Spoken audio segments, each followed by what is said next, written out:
прямо шел на врага, но, как мудрый полководец, высылал вперед разведчиков.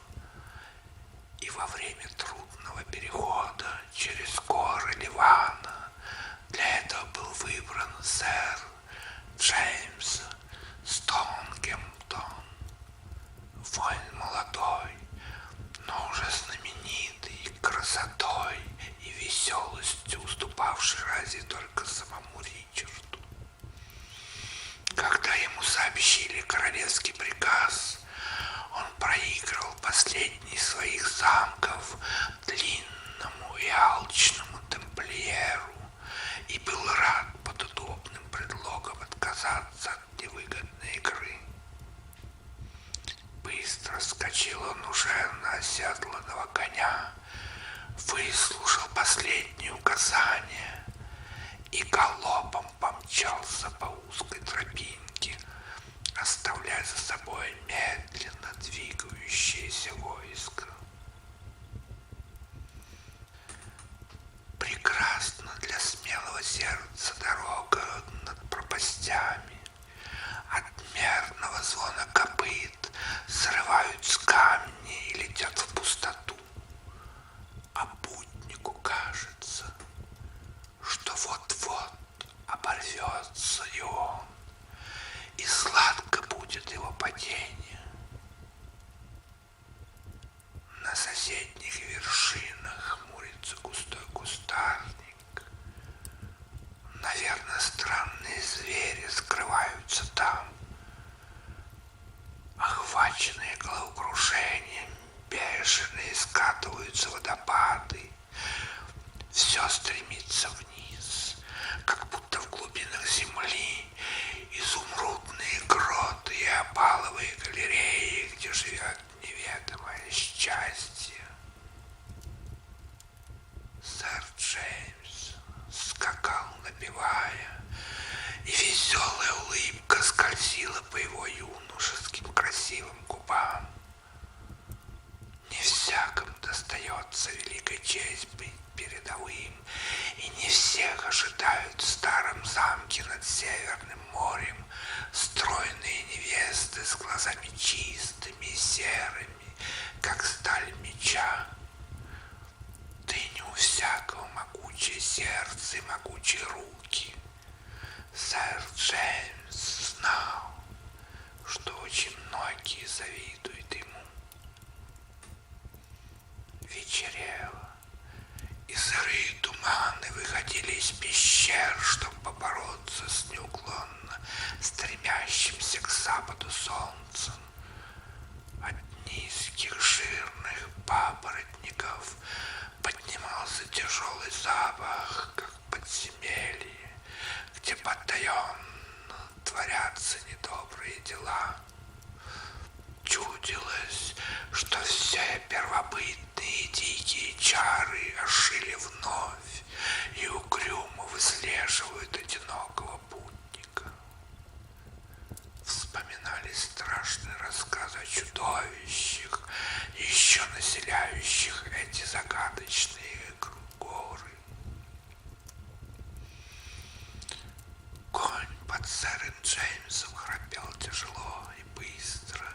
Каждый шаг его был ужас, и на его атласисто-белой шкуре темнели пятна холодного пота. Но вдруг он застыл на мгновение, судорожная дрожь пробежала по стройному телу, и, заржав, закричал почти как смертельно раненый человек, он бросился вперед, не разбирая дороги. А позади сэр Джеймс услышал мягкие грустные прыжки, тяжелое сопение и, обернувшись, увидел точно громадный живой утес, обросший рыжей, свалявшейся шерстью, который гнался за ним уверенно и зловеще. Это был пещерный медведь. Может быть, последний потомок владык первобытного мира, заключивший в себе всю неистовую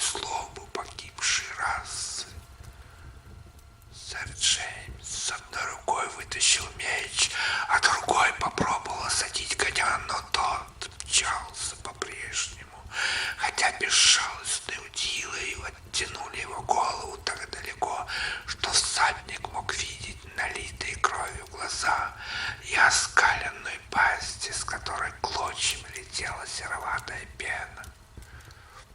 И не отставая, не приближаясь, неуклонно преследовал свою добычу чудовище со зловонным дыханием.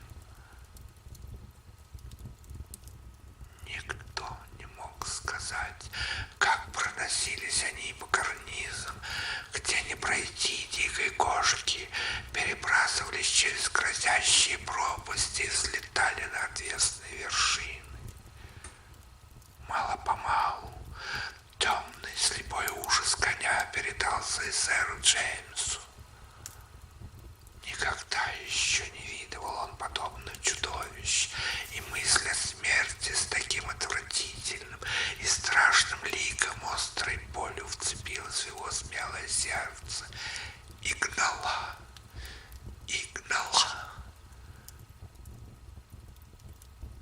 Вот ворвались в узкую щель, вот вырвались, и черная бездна раскрылась у них под ногами. Прыгнул усталый конь, но оборвался и покатился вниз, так что слышно было, как хрустели его ломанные о камни кости.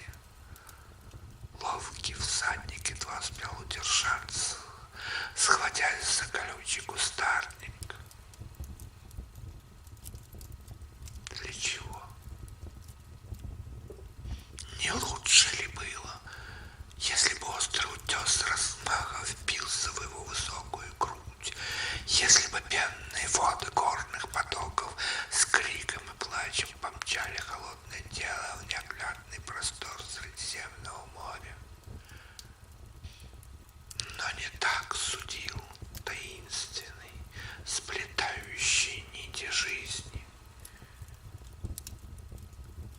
Прямо перед собой сэр Джеймс увидел тесную тропинку, пролегавшую в расщелине скал, и сразу поняв, что сюда не пробраться его грустному преследователю, он бросился по ней, разрывая камни одежду и пугая мрачных сов и зеленоватых юрких ящериц.